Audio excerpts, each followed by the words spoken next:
नमस्कार, turning point में आपका स्वागत है और मैं आपके साथ प्रिया बिस्ट। 3 राज्यों में करारी हार के बाद कांग्रेस तेलंगाना में अपनी इज्जत तो बचा ले गई, लेकिन अभी जुम्मा 8 दिन ही हुए हैं कि तेलंगाना में कांग्रेस की सरकार बने हुए, लेकिन सरकार पर खतरे के बादल मंडराने लगे हैं।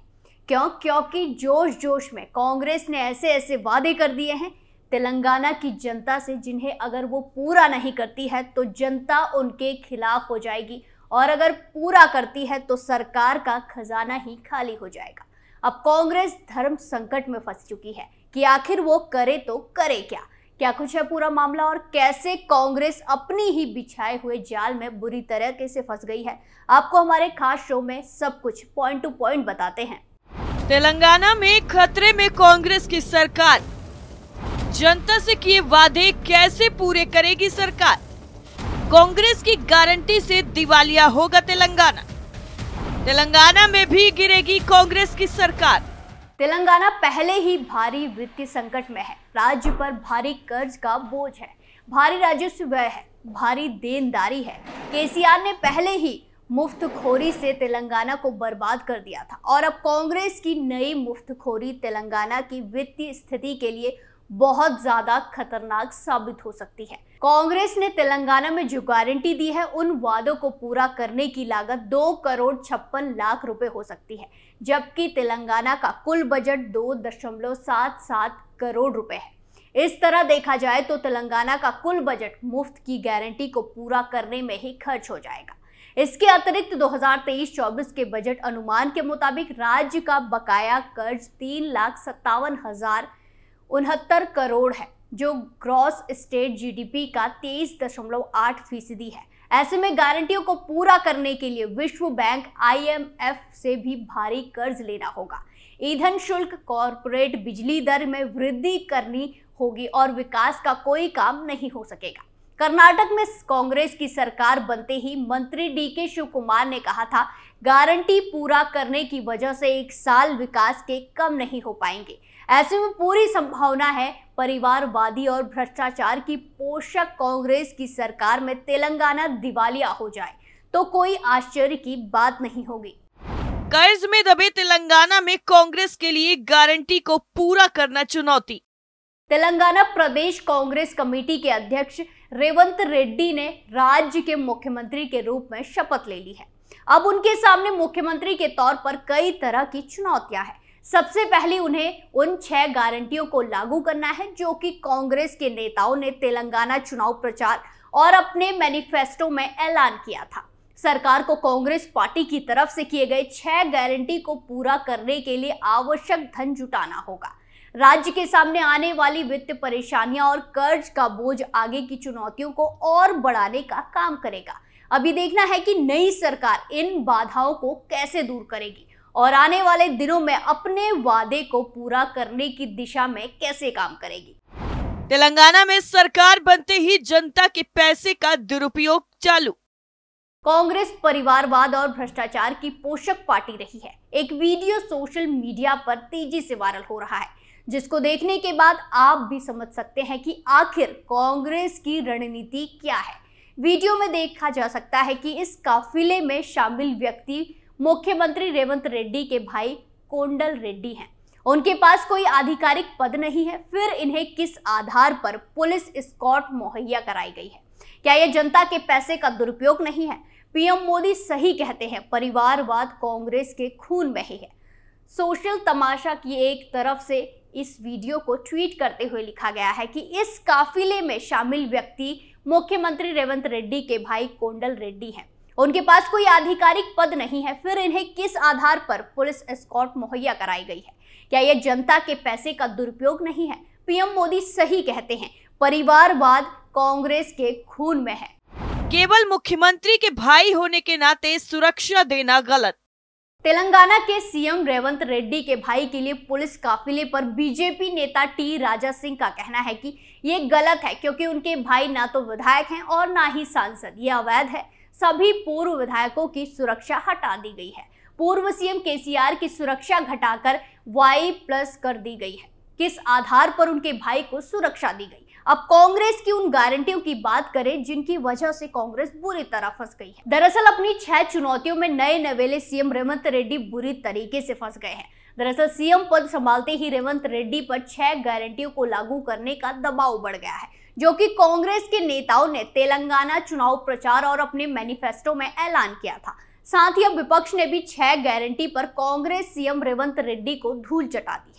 बता दें कि इन गारंटियों ने पार्टी की जीत में महत्वपूर्ण भूमिका निभाई, लेकिन अब चुनौती इन वादों को पूरा करने के लिए वित्त आवश्यकों को पूरा करना है, क्योंकि इन तमाम गारंटियों को पूरा करना इतना आसान भी नहीं है। गारंटियों को पूरा करने के लिए बजट पर काफी बोझ भी पड़ेगा। तो चलिए आगे कांग्रेस की वो गारंटियां आपको बताते हैं जिसके जाल में खुद ही कांग्रेस फंस गई है और उन्होंने जनता को फंसाया था। अब उन गारंटियों से सरकार के बजट पर कितना बोझ पड़ेगा, इसका असर देखते हैं। तो पहली गारंटी है महिलाओं को फ्री बस सर्विसेज। जी हाँ, सबसे आकर्षक गारंटी है। तेलंगाना की सरकार बसों में महिलाओं के लिए फ्री ट्रैवल, जो कि सरकार ने फ्री करने का ऐलान कर दिया है। रिपोर्ट्स के मुताबिक राज्य सरकार के सूत्रों के अनुसार राज्य ट्रांसपोर्ट महिला यात्रियों से सालाना लगभग 250 करोड़ रुपए कमाता है। इस योजना को लागू करने के लिए कांग्रेस सरकार को निगम को उतनी ही राशि की क्षतिपूर्ति के रूप में देनी होगी, जिस पर वर्तमान में 6000 करोड़ रुपए घाटा है। अब ये गारंटी कहीं ना कहीं सरकार को घाटे में पहुंचाएगी, और जब सरकार नुकसान झेलेगी तो सीधा सा जवाब है, बोझ जनता पर डबल पड़ेगा।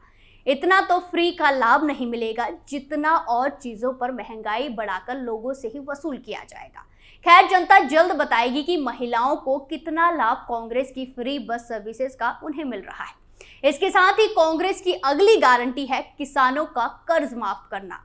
दरअसल कांग्रेस पार्टी का किया गया एक और वादा एग्री लोन में 2 लाख रुपए तक की छूट है। पिछली सरकार ने फसल लोन माफी के लिए 42 लाख किसानों की लाभार्थियों के रूप में पहचान की थी। तो ऐसे में अब कर्ज माफी के बोझ को कहां से कांग्रेस उतारेगी, कहां से इतना खजाना लाएगी कि सरकार भी चलनी है और लोगों को मुफ्त रेवड़ियां भी बांटनी है। आगे आगे देखिए कैसे कांग्रेस के फ्री वादे उन्हें ही ले डूबते हैं। और इसी के साथ अगली गारंटी है रायथू भरोसा गारंटी योजना। रायथू भरोसा गारंटी योजना के तहत कांग्रेस पार्टी ने किसानों को प्रति एकड़ 15,000 रुपए और कृषि श्रमिकों को 12,000 रुपए सालाना देने का वादा किया है।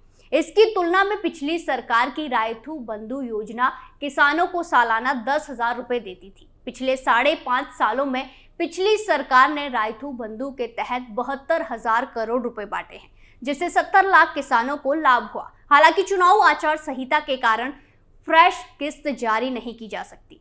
अनुमान के मुताबिक अपनी योजना को समान पैमाने पर लागू करने के लिए कांग्रेस सरकार को अगले 5 सालों में लगभग 1 लाख करोड़ रुपए की जरूरत होगी। अब ये पैसा भी कांग्रेस कहां से जुटाएगी, कैसे किसानों को लाभ पहुंचाएगी, ये सवाल तो कांग्रेस के लिए बवाल बनने वाला है, क्योंकि जिन 6 गारंटियों ने कांग्रेस को जीत दिलाई है, वही गारंटी सीएम की कुर्सी भी हिला सकती है। जनता लाभ देना जानती है तो हिसाब करना भी जनता को आता है। अब कांग्रेस अपनी चुनावी वादों में हिमाचल की तरह फंस गई है। राज्य पर कर्ज बढ़ा है और वादे भी ऐसे हैं जो कर्ज में जनता को डुबा देंगे। तो ऐसे में रेवंत रेड्डी को राजनीतिक चुनौतियों का भी सामना करना पड़ेगा, क्योंकि कांग्रेस सरकार के पास पिछली सरकार की तुलना में संख्या में के मामले में मजबूत विपक्ष होगा। 30 नवंबर के चुनाव में कांग्रेस को 64 सीटें मिली, जबकि बीआरएस को 39, बीजेपी को 8, एमआईएम को 7 और सीपीआई को 1 सीट मिली। ऐसे में विपक्ष की कमजोर नहीं है, तो मुद्दे उठेंगे तो आवाज दूर तक जाएगी। वहीं 2023-24 के बजट अनुमान के मुताबिक राज्य का बकाया कर्ज 3,57,069 करोड़ है, जो ग्रॉस स्टेट जीडीपी का 23.8% है। अब कर्ज उतारा जाएगा या फिर गारंटी पूरी करने में कर्ज और बढ़ाया जाएगा, ये तो वक्त बताएगा। लेकिन विपक्ष ने इस मुद्दे को लेकर कांग्रेस के चारों तरफ से घेर लिया है। रेवंत रेड्डी सिर्फ 2 योजना लागू कर चमकने की कोशिश कर रहे हैं, लेकिन बाकी योजनाओं को कब कैसे लागू करेंगे, इसका उनके पास भी कोई जवाब नहीं है। जो योजनाएं बची हैं उनमें महालक्ष्मी, और इस योजना के तहत तेलंगाना की महिलाओं को 2500 हर महीने मिलेंगे। साथ ही 500 रुपए में गैस सिलेंडर और आरटीसी बसों में मुफ्त में सफर करना शामिल है। गृह ज्योति योजना, इस योजना के तहत कांग्रेस ने हर घर को 200 यूनिट मुफ्त बिजली देने का वादा किया था।